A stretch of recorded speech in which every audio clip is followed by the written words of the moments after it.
আপনি অবশ্যই এই সমস্যার সম্মুখীন হয়ে থাকবেন যে যখন আপনি কোনো পেমেন্ট অ্যাপ দ্বারা যেমন PhonePe, Paytm, Google pay etcetera এই অ্যাপগুলোর দ্বারা রিচার্জ করতে যান, মোবাইল রিচার্জ, তখন আপনার 2 থেকে 3 টাকা বেশি কাটে।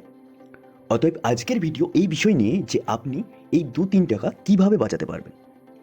যত টাকার রিচার্জ প্ল্যান অত টাকাই পেমেন্ট করুন, 1 পয়সাও আপনাকে এক্সট্রা পেমেন্ট করতে হবে না। চলুন তাহলে প্রথম থেকে জেনে নিন কীভাবে। প্রথমে আপনি আপনার প্লে স্টোরটা ওপেন করে নেবেন।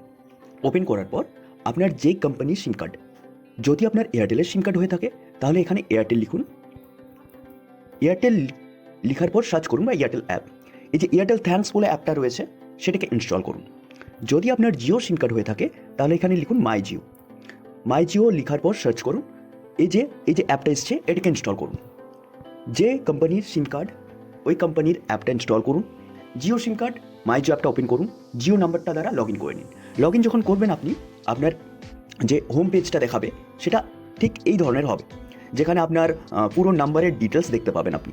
এই যে আপনার মোবাইল নাম্বার কী রিচার্জ চলছে, কী রিচার্জ প্ল্যান, সব কিছু এখান থেকে আপনি দেখতে পাবেন। এবার দেখুন যে মোবাইল নাম্বারের পাশে একটা অ্যারো দেখাচ্ছে, ওটার উপর ক্লিক করুন। ক্লিক করলে আপনার দেখুন একটা নিচে একটা টেক্সট বার চলে এসছে, সেখানে my Jio, mobile recharge, Jio tune, এভাবে অনেক অপশন দিচ্ছে। নিচে যদি আপনি স্ক্রল করেন প্ল্যান কি চলছে তার পাশে ভিউ প্ল্যান মানে প্ল্যানটার ডিটেলস দেখতে পাবেন, তার পাশে রিচার্জ বলে লেখা রয়েছে, ওখানেও ক্লিক করতে পারেন অথবা এখানেও ক্লিক করতে পারেন। ক্লিক করলেন রিচার্জের উপর সমস্ত প্ল্যানগুলো আপনার চলে এলো। যেটা আপনি রিচার্জ করতে চান সেটা সিলেক্ট করবেন, এখান থেকেও চুজ করতে পারেন আপনি কী রিচার্জ করবেন। এইভাবে স্ক্রল করে আপনি সেটার উপর ক্লিক করে কমফোর্টেবল আপনার পছন্দ মতো প্ল্যান সিলেক্ট করতে পারেন। আমি ধরুন এখানে 1.5 GB পার ডে একটা প্ল্যান রিচার্জ করলাম, যেটা কিনা 239 প্ল্যান। এটার উপরে ক্লিক করলে আপনি প্ল্যানটার বিষয়ে কী মানে 239 রিচার্জটা করলে কী পাবেন সেটার বিষয়ে ডিটেলস এখানে দেখতে পাবেন। যখন পে ওপরে ক্লিক করবেন আপনাকে আরেকটা সাজেশনের প্ল্যান দেখাবে, সেটা যদি আপনার পছন্দ সেটাকেও কন্টিনিউ করতে পারেন। যেমন আমাকে এখানে 349 একটা প্ল্যান সাজেস্ট করছে, সো আমি এটাতে রিচার্জ করতে পারি। যদি না চাই 239 রিচার্জ করতে চাই তাহলে নিচে দেখুন নট নাও কন্টিনিউ উইথ 239, ওটার উপরে ক্লিক করবেন। এই যে 239 মানে 239, 1 পয়সাও বেশি না। এটার উপরে যখন ক্লিক করবেন আপনার বিভিন্ন ধরনের পেমেন্ট মোড চলে আসবে, যেমন যদি আপনি ফোনপে, পেটিএম, গুগল পে যেটা থেকে অ্যাটসেট্রা আপনার যা অ্যাপ্লিকেশন ইনস্টল রয়েছে, ওকে পেমেন্ট অ্যাপ্লিকেশন, সেটা কিন্তু এখানে দেখতে পাবেন।